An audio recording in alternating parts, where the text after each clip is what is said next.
Bonjour, bonjour. Voilà, on se retrouve pour la page numéro 2 du bloc numéro 1 de l'album Amazonia de Stamperia. Euh, c'est encore un côté où je suis obligée de mettre mes photos paysages à travers. Je suis désolée. À partir de ce bloc, après, elles sont à l'endroit, on va dire. Là, voilà, je me suis fait avoir parce que j'ai en fait construit mon bloc en fonction de mes papiers et je me suis rendu compte que je n'avais aucune photo en portrait et que tout était un paysage. Donc, ben, désolé, le premier bloc, les photos, elles sont un peu, mais bon. Vous n'aurez pas le même problème que moi, puisque moi, c'est mes photos qui sont mal foutues, donc c'est pas grave. Pour la structure, c'est pas grave. Et comme celui-là, il est pour moi, ben c'est pas très grave, je tournerai un peu la tête pour regarder mes photos. Ça me fera comment on dit, de la rééducation cervicale, n'est-ce pas, de pouvoir tourner la tête. Et après, à partir de là, toutes mes photos seront vraiment prévues en paysage et donc on pourra les feuilleter à l'endroit, n'est-ce pas? Voilà, alors on va partir du bloc. Je vous rappelle que les blocs, ils font 21 sur 25. Ça ne change pas, les 4 blocs sont identiques. Alors, pour la page numéro 2, il va falloir d'abord coller 2 petits morceaux de papier comme ceci. Parce que nos portes vont partir en fait que à partir de ce papier. Voilà, elles vont être comme ceci. Alors pour être sûr d'avoir, parce que je préfère que ce soit mes portes qui aient la bonne dimension que mes papiers. Donc je vais coller d'abord mes papiers et si mes portes sont un petit peu sur le papier, c'est pas très grave. Au moins je sais que mes portes elles seront bien l'une contre l'autre. Il faut pas qu'elles se chevauchent, elles sont l'une à côté de l'autre. Donc quand j'en aurai collé une, l'autre je la fixerai de façon à ce que mon milieu soit bien parallèle à la première. Hein, voilà. Donc ces portes, c'est les deux mêmes. Elles font 13,5 sur 21. 13,5 sur 21. 21, c'est la hauteur de nos blocs. Et sur le côté 13,5 ici, on va plier à 11 et à 11,5 pour faire toujours pareil notre petit gousset d'aisance pour toutes les photos qui vont être à l'intérieur. Donc 13,5, 21, 11,5, 11, 11,5. Et ça, on le fait 2 fois. Et ça, je vais tout coller au fur et à mesure pour que vous voyez le montage. Parce qu'il y a un ordre de montage à respecter pour que justement, vous puissiez mettre tous vos morceaux sans être embêté après pour le collage. Donc, il faut vraiment respecter l'ordre de colle. Hein. Donc, je commence par mes 2 petits bouts de chaque côté. Bon, j'ai choisi de mettre de l'uni parce que le papier est très très chargé. Et au bout d'un moment, ça fait mal aux yeux. Donc, j'ai travaillé avec du marron cette fois pour apaiser un peu la vision, n'est-ce pas? Voilà, donc ça, je vais le mettre de façon à ce que ce soit l'un contre l'autre. Et je vais le centrer, bien sûr, au maximum. Donc ici, je fais ma petite marque habituelle et je vais coller mes pages. Alors, donc, on enlève cette protection. On écrase un petit peu le gousset pour pas être gêné.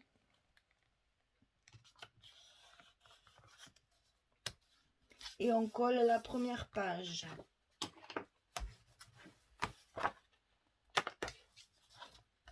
Voilà. Donc ici, je vérifie toujours pareil pour que mes pages soient bien l'une contre l'autre.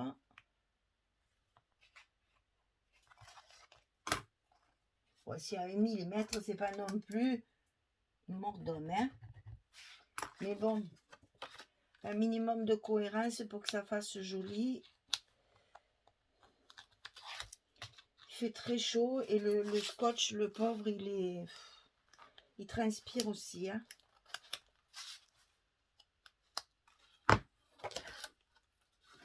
Alors,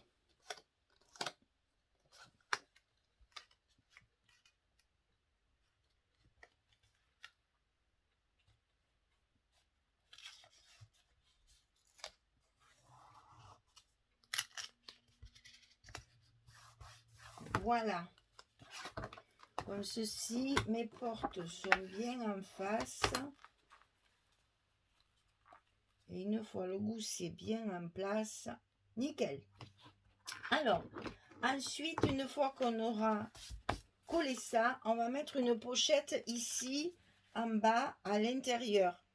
Et c'est ça qui va vous cacher un petit peu les languettes de vos pages de côté. Donc, cette pochette, elle fait 25 cm sur 10,5. Et du côté 25, on va plier à 2 et à 23 pour que ça rentre ici. Alors, ça rentre largement, vous inquiétez pas. J'ai fait en sorte qu'il y ait un peu de jeu pour justement voilà, que ça ne gêne pas la fermeture. Donc, 25 sur 10,5, on plie à 2, on plie à 23.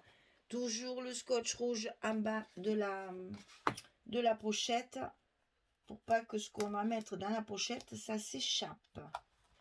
Et donc, je vous conseille toujours de mettre du scotch rouge pour que ça tienne dans le temps et que ça ne vous joue pas des tours aux prochaines manipulations. Celui-là, c'est pareil, il va être visionné en long, large et en travers et certainement par des mains pas forcément très soigneuses. Donc, je préfère assurer mes arrières. Et être sûr. Alors, bon, c'est pas grave. Voilà, ça vient pas jusqu'au bout, c'est normal. Je voulais pas que ça touche trop pour me prendre de l'épaisseur dans le gousset. Alors, ensuite, on a une porte ici en haut, comme ceci, qui va fermer en fait l'ensemble. Hein?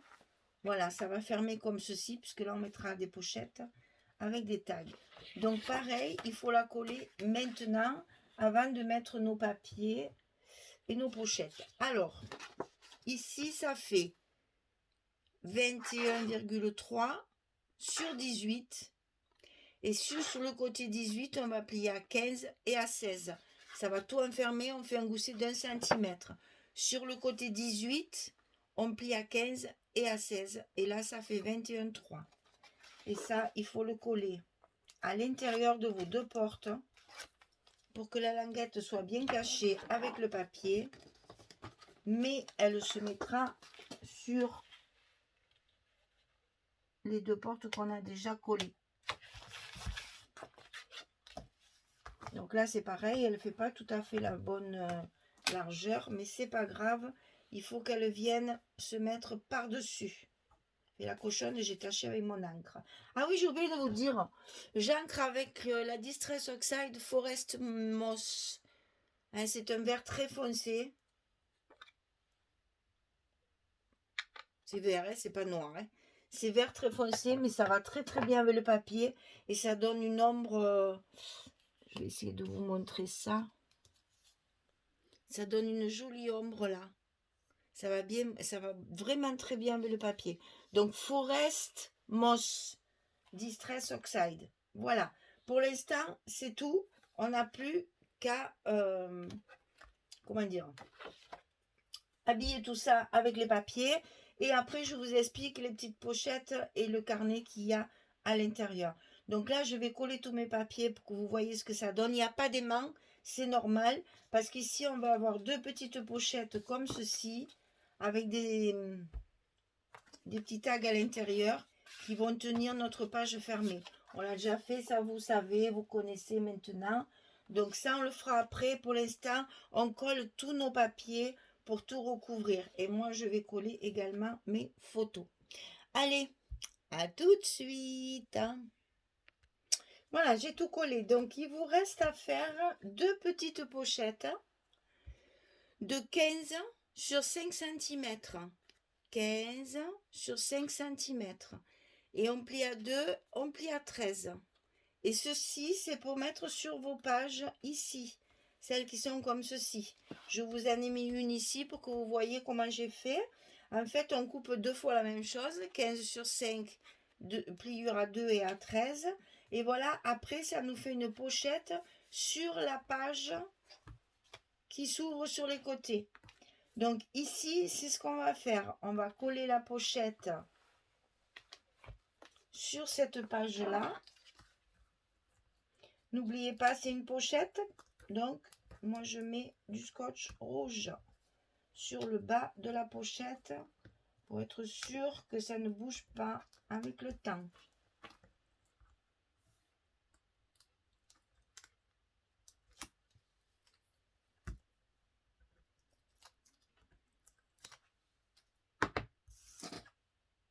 Alors, je vérifie parce que mon scotch, il dépasse un petit peu là. Donc, on va le rentrer. Voilà. Donc là, je récupère mon bout de rouge et je vais coller donc ma pochette par-dessus ma porte, comme ceci. Parce que j'ai besoin de ces petites pochettes pour fermer le tout, que tout reste bien fermé. Ça va être maintenu avec des tags. Et j'ai joué bien entendu sur le marron que j'ai déjà utilisé sur les côtés. J'en ai mis un peu de partout. Voilà, ici on va pouvoir glisser, on l'a déjà fait ça. On va pouvoir glisser nos petits tags que j'ai bien sûr maté et recouvert pour qu'ils soient plus rigides. Et c'est ça qui va faire notre fermeture de la page numéro 2. Alors, j'ai oublié de vous dire, et dans l'affolement, j'ai déjà tout refait, j'ai déjà tout recouvert. Donc ici, à l'intérieur de cette grande pochette, il y a un petit livret. Alors, ce livret, il fait 22 sur 16 et on plie à 11. Et moi, j'ai collé des photos de partout parce que j'en ai tellement des photos. En principe, les livrets sur la page de devant, je mets du papier. Là, j'ai tellement de photos que j'ai mis des photos de partout pour justement caser toutes mes photos. Je ne veux pas en mettre de côté. Je suis pas arrivée à les trier. Donc, voilà. Donc là, c'était éléphant et lion. Et donc, voilà, j'ai tout mis. Ah, là, j'en ai même une de trop que je mettrai certainement. Soit je la collerai comme ça, soit je mettrai une carte. Et du coup, je mettrai un papier. Comme ça me cachera mon livret. Avec ça, je bricolerai à la fin quand j'aurai fait ma décoration. Et donc, mon petit livret, je le glisse à l'intérieur de ma pochette. Dans ce sens ou dans celui-là, ça, c'est vous qui choisissez. Ça n'a pas d'importance. Donc, ici, mes éléphants. Vous voyez, là aussi, j'ai remis du marron uni pour alléger un peu le côté chargé du papier. Donc ici, je plie comme ceci pour le fermer. Je ferme celle du haut. Et là, je glisse mes petits tags qui vont me permettre de garder la page fermée. Et donc là, évidemment, ouverture de décoration. Il n'y a aucun problème, on va pouvoir décorer ça comme on veut. Voilà. Donc ça, la déco, je la ferai à la fin. Je vous la montrerai pour la présentation finale. Je vais la faire après, à la fin. Parce que là, c'est tellement chargé ce papier que il faut que je fasse mes tampons d'abord, mes petits mots en bois, tout ça. Et après, je verrai pour la déco, pas trop chargé. Voilà. Là, je mettrai peut-être, il y a des petits ronds ici qui sont avec un fond léopard. Je pense que ça irait très très bien ici. Donc, je vais peut-être me servir de ça. Je verrai après. Voilà, donc la page numéro 2 est terminée. Je vous rappelle, elle se ferme avec 2 tags. Ça s'ouvre comme ceci. Donc ici, on a la possibilité de mettre des photos. Ici, photo, ici, photo. Et puis, une pochette avec à l'intérieur un livret pour mettre plusieurs photos. Voilà, la page numéro 2 est terminée. Le bloc numéro 1 est terminé. La prochaine vidéo, on attaque le bloc numéro 2. Voilà. Allez, je vous dis à très très bientôt. Bonne journée à toutes. Au revoir.